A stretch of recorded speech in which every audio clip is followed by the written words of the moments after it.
Perkenalkan, namaku Yuana Eva Aprilia. Kalian bisa memanggilku Eva. Kali ini aku akan bacakan cerpen yang aku tulis sendiri yang berjudul Denting. Hari terus berjalan, tapi aku masih bingung dengan perasaanku. Aku seperti orang gila yang selalu ingin kemana, selalu menangis setiap malam. Menangis entah karena apa. Aku kehilangan arah, aku terus-menerus mencarimu, entah di mimpi maupun di kenyataan. Aku sangat rindu denganmu, Ju. Suatu saat, aku bertemu dengan sesosok orang yang sangat aku idam-idamkan. Dia tipeku. Kita bertemu memang tidak sengaja, tapi kenangannya sangat susah sekali dilupakan. Aku pertama kali bertemu dia di sebuah toko buku bekas di Blok M. Aku sedang mencari buku lama, dan dia juga mencari itu. Kita pun berbincang mengenai buku lama itu. Aku merasa sangat senang, karena jarang sekali orang yang mempunyai selera yang sama denganku. Kita pun bertukar kontak, chatting terus-menerus selama 3 bulan. Kita juga mempunyai selera musik yang sama, seperti band The Beatles, Oasis, Queen, dan lain-lain. Pria itu bernama Juan.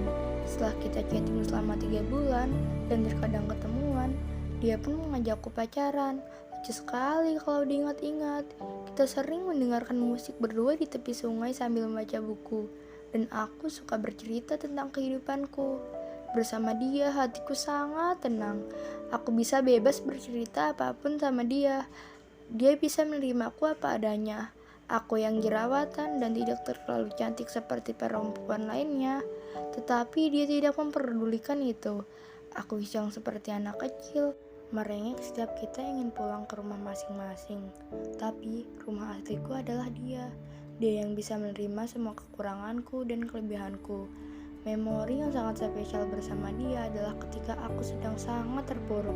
Dia merangkulku, mencintaiku sepenuh hati yang tidak aku bisa dapatkan dari siapapun. Aku sangat merasa spesial waktu itu. Aku seperti anak kecil yang sangat manja kepada ayahnya, yang aku tidak bisa dapatkan dari ayah kandungku. Sesosok kasih sayang ayah baru aku dapatkan ketika aku bersama Juan. Tetapi itu tidak berlangsung lama. Ketika dia mengabarkan bahwa dia harus pergi ke suatu kota karena pekerjaannya, aku pun tidak bisa berbuat apa-apa. Kalau melarang pun, aku memangnya siapa? Ya sudah, aku bolehkan dia, walaupun kita harus LDR. Saat dia ingin pergi ke kota yang dia tuju, aku menulis sebuah surat untuknya. Semoga kau bisa tenang dan nyaman ya di kota yang kau tinggal. Jangan lupa kabari aku. Jikalau aku punya uang lebih untuk pindah ke kotamu, pasti aku akan ikut. Tunggu aku di kotamu ya.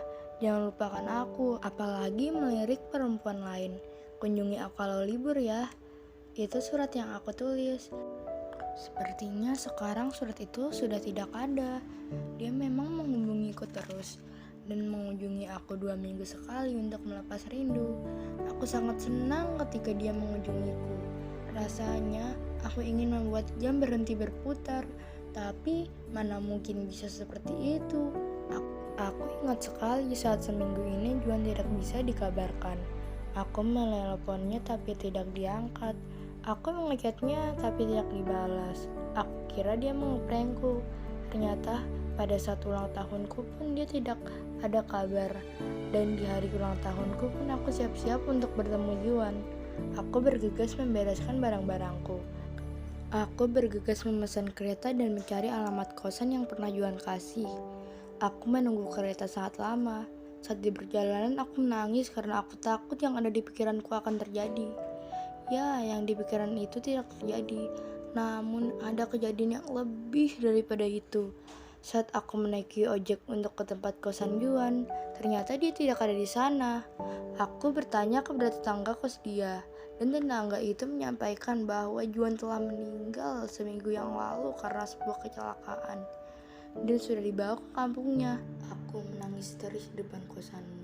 Sungguh rasanya aku ingin meninggal. Rasanya aku ingin bunuh diri saat itu juga. Orang yang kusayang selama ini telah tiada. Aku tidak pernah bisa membayangkan aku hidup tanpamu, Juan.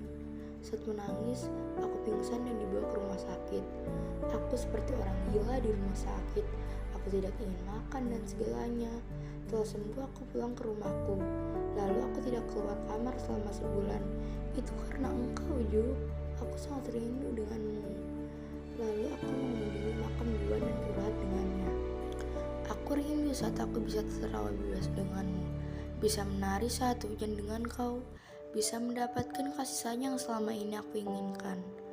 Aku ingin kau bisa hidup kembali, Juan, ucapku sambil menangis.